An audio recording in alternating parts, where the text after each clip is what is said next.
Welcome to One Word a Day. This is Sophie, your co-pilot into the universe of Chinese. We are going to continue our journey or flight into stars of Chinese expression.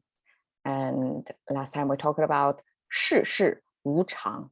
So there's no norm in life. There's no pattern, no expectancies. And that's the best. That's the best piece of advice for yourself from Chinese wisdom, of course. It's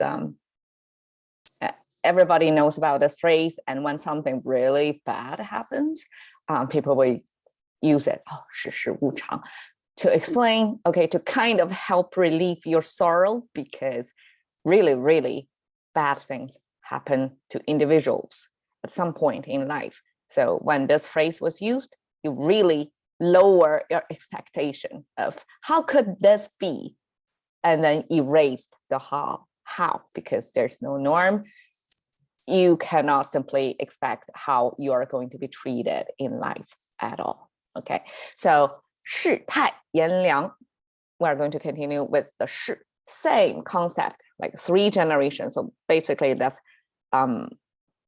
society's relationships. Like it started from 3 decades, 3 generations, probably, I don't know, 3 decades maximum, you get to the next generation, right? So that's reproduction, and from reproduction, it means the the fabric you're going to weave into your own life. You're going to have the next generation, right? So then you have the father son layer, and then the earlier generation. So things that's how things are paced, and because of that, you're going to have your life partner.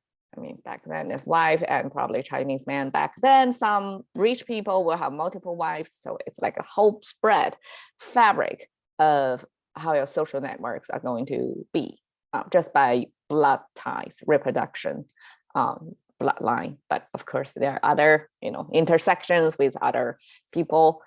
So in general, 世 was used to mean societal.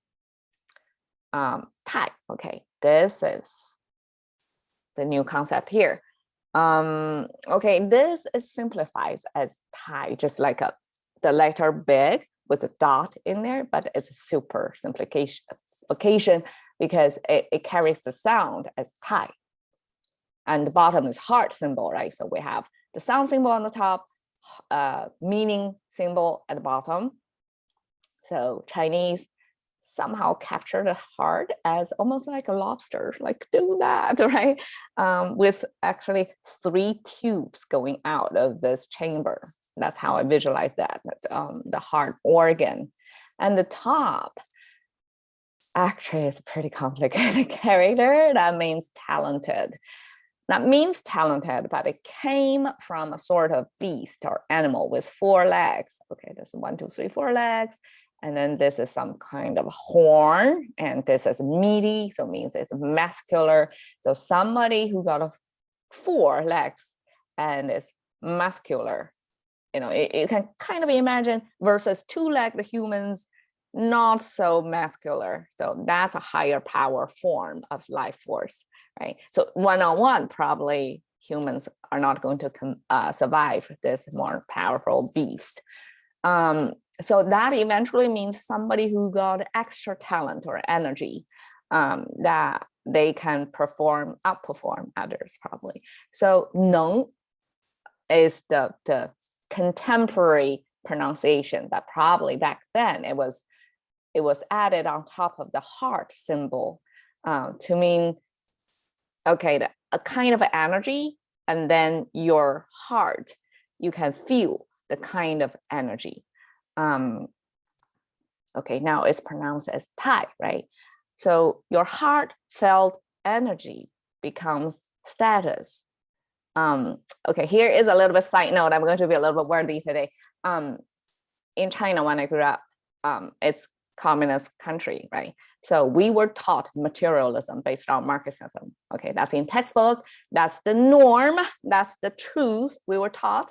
So it's believed that there's no God, no religion, no superpower, no superhero whatsoever, and you're just living as individuals, and you only experience the world which is objectively, like there's a table, that's the table. You don't imagine something else out of it. So the subjective, like what your heart feels, like your internal process totally blanked out, like erased, like you're not even aware of that. It's denied basically. So you only see things, the objective part, like what you see, what you sensed, that's the objective.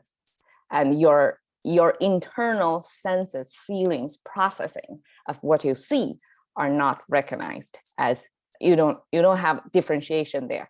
Everybody sees the same thing. So that was the teaching. I'm not sure nowadays, probably even more extreme, I don't know. But like at least in my education, that's the materialism. And we don't, of course, like any other kind of religion, any other kind of thinking, philosophy is not recognized as the truth. So Thai, when I grew up, I read more like Western philosophies, even Eastern philosophies. We do talk about recognizing the internal processing of information or the objective worldly things. So the same thing happened. People can totally interpret it or read it as in different ways, right? So this status, meaning this character totally captured that the part of the energy, right? Something happened going on, and the heart, which is your internal sensing and processing of that information into the status. So status is going to be different for each person. Of course, there's a distribution. Like normally people will feel it this way, and there are people feel it a little bit different, depend on what happened to them before. So they have a different benchmarking. But in this ancient character, it recognized the function, the importance, the impact of the heart in how you feel things. And that is the status to you. It's not the pure 100% objective. Okay, that's what I want to say. Now I voice my piece. Yan liang simply means hot, heated, chilled, cold. So it's a contrast of temperature. Yan got two fire symbols. So fire on top of fire. I mean, fire on top of fire. Okay. Simply means very heated, double fire. Very visually quantifiable heating symbol. And liang, okay, the two dots actually came from the three dots that normally we have this streaming thing. That's the water, the fully expressed the water sign, right? The three streams, and it's three. But here it's simplified into two. Sometimes we do that. It means a special kind of water, I guess, or special state of water. And the right side today it pronounced as Jing, but in Jing used to mean the capital. So you kind of can see here as a kind of capital thing because it got the pointed roof image over there. So that's the the structure. Like a human structure, make a rooftop with a pointy top, and together that means chill. So what does it mean? Worldly status, like how you feel about the events or what's going on in this world, either like a relationship or the general status of the worldly affairs, like what's going on. There is a heated version and a chilled version. Okay, I translate it as changes in relationship, because most of the time you're going to sense the change of the world through relationship, right? You individual, like how you're treated with people who have different contact with you in life, right? And yan liang, so when things are going great, especially when you are performing great in your life, people tend to be more warm toward you, like recognize you. And if you are having hard times in life and experiencing a downturn or something like that, right? And then you probably will feel chill, just like this picture. This is hottest summer and winter. So this is same place, like you and that person, the same, but it's conditional on how you are living your life, how you are doing in life in general, and then you are going to experience it by how you're treated from people. Is that reasonable explanation? Basically, it's when things are going good, you're going to have a lot of friends. When things are going bad for you, you're going to lose a lot of friends. Okay, that's the ultimate test of who are true friends. Okay, I use a lot of quotes here. But the interesting thing is when things are going good, it seems like everybody are your friends. You don't really feel much. You almost like things should be like that. But when things are going not so great with you, like who those individuals really value you as a person, regardless of what status you are in, like what state of living you're in, how far you, like how accomplished you are in life, or how messed up you are.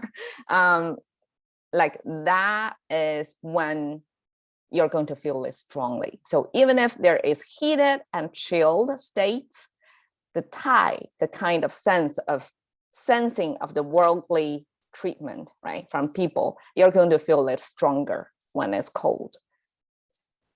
I'm not sure temperature-wise is the same. We're going to be more sensitive to cold, to chill than heat. May not be necessarily true, but definitely in societal relationship, it is kind of, we will strongly feel when we're treated cold. So so this is a phrase about how things are going, reflecting, like how people treated you, kind of reflecting your how you're doing in life. 世态炎凉. Okay. Cash into the currency of thinking by just one word a day with Sophie. See you another day.